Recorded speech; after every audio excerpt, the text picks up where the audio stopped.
Hey guys, after a very long time, I'm back with an update. Um, and as you can see, I'm riding my new motorcycle slash, I would say, scooter. Um, so I had a CBR 650F. I was not enjoying it at all, especially in the curvy roads. It was reliability was great, ride was soft, fine, but it was too heavy, and I really missed the nimbleness of the Honda CBR 300R that I owned before that. Um, so I did not want to get the same bike again. I was looking for options to see what is going to work based on my riding style. My first real motorcycle was a Yamaha R6, and that was back in 2005. And Yamahas were known for smooth power delivery, and I enjoyed that bike a lot until it got stolen. So, if I had had that bike, I would have not even gone on the journey of owning other bikes. But, anyways, I started looking at other bikes and ended up with, the similar options. Ninja 300, Yamaha R3. I was looking in the used market and seeing what to do. And then COVID hit and everything started going bonkers. Prices started going up, and I really wanted to get a good ride. And my whole thought process of riding changed during COVID, where I actually wanted to enjoy the ride.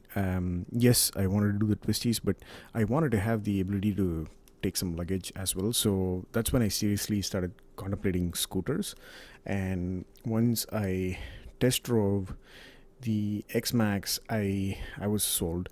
There's still a lot of stigma around scooters, but as soon as I test rode, um, I was like shocked.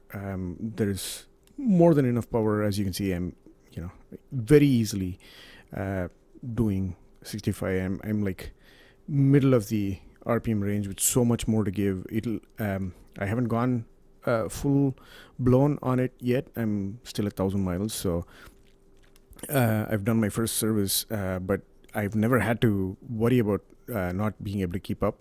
It can easily do 80 just with the flick of wrist. And the one thing that I enjoyed in this is humongous storage, so I can carry my extra, change of clothes, jacket.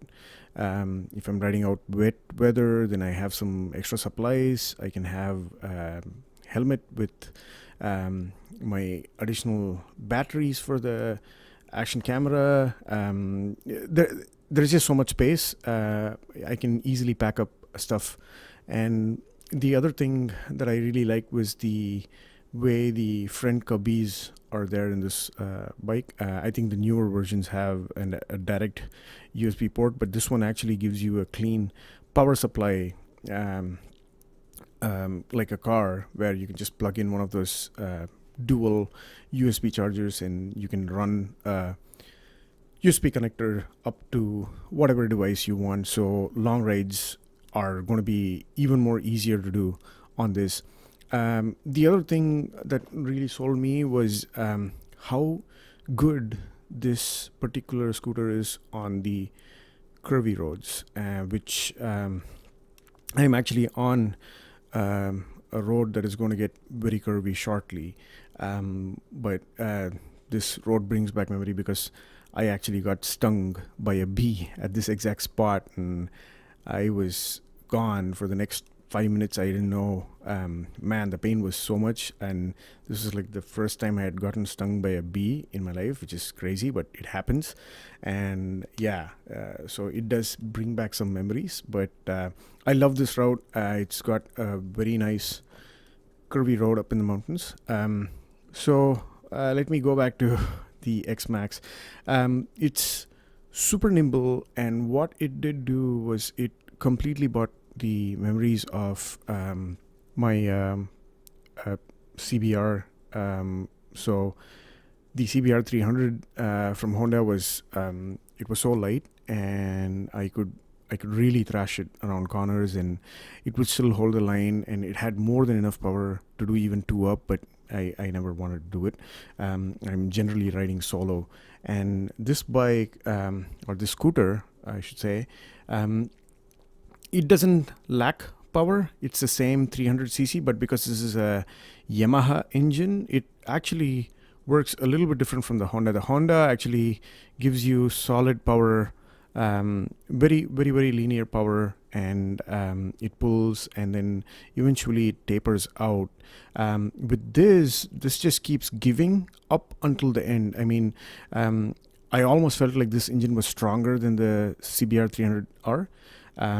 From a pulling perspective, and that's one thing that I really loved. And it's again so light, so given the power to the way it rides ratio, and the other thing is the wheels are much smaller than an actual motorcycle, so that gives a very smooth ride. At the same time, you can corner very well.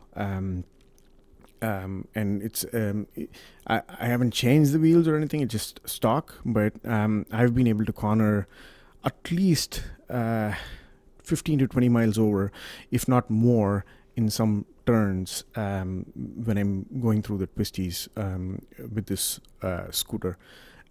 So I'm completely enjoying it. The other thing in the 1,000 miles that I'm very thankful for is it didn't have any issues. Of course, it's been absolutely stable.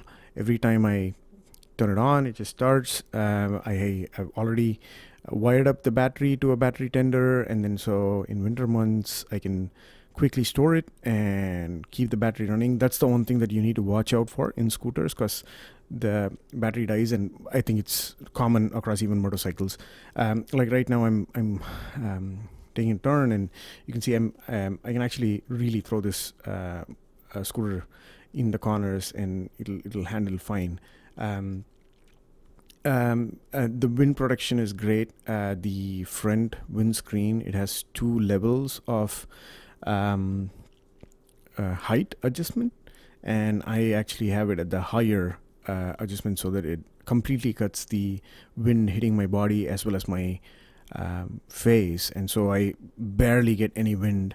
There's a lot of buffeting though. If you're out on the open road, you will get buffeted a lot, and I think it's the way the scooter is designed. There is a lot of wind that goes across, but still it's nothing compared to what you would get hit with on a motorcycle, or even a super sports or a naked bike, right? The overall protection is amazing. And the other thing is the gears. I should mention that. So this is my first automatic geared vehicle, and I can pretty much say that now that I've tasted this seriously, there's no more messing around.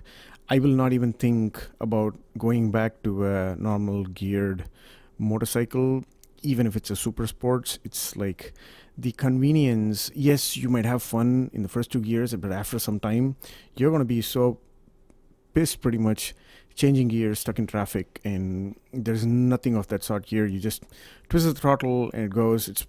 It's like a car on two wheels basically. So you're enjoying the openness of riding on a motorcycle, but without none of the cumbersome features that a motorcycle carries, along with the heavy weight, but the added advantage of a lot of luggage carrying capacity, great power, and the fuel economy has been nothing short of brilliant. It's very close to my CBR 300R.